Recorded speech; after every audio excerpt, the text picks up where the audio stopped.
for building houses and also other infrastructure projects like bridges, roads, schools, hospitals, etc.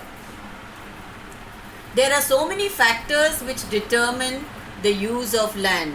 Physical factors like topography, which means the nature of the land, whether it is a plain, a mountain, or a plateau, etc.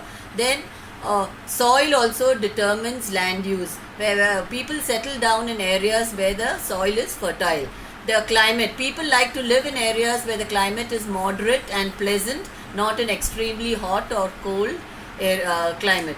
Then the availability of water is another important factor which determines land use.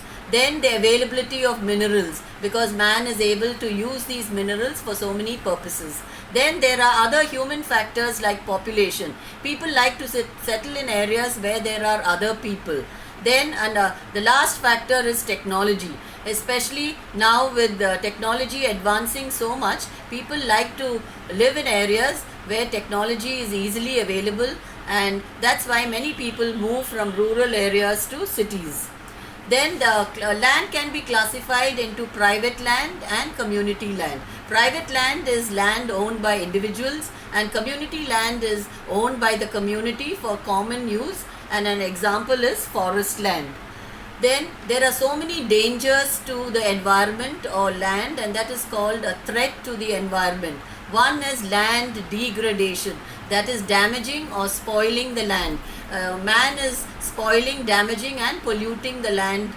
Then another threat to the environment is landslides, especially in mountainous areas. Heavy rainfall causes landslides. Then soil erosion, where the top layer of the soil is washed away when there is heavy rain.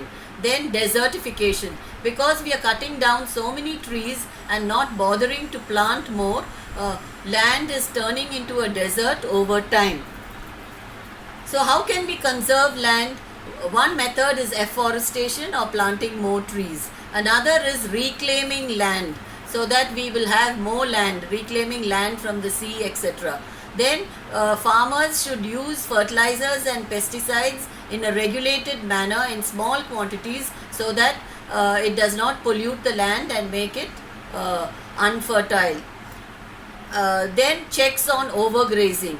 So herders should see that their cattle, sheep, etc. don't graze too much on the land and let the grass grow, so that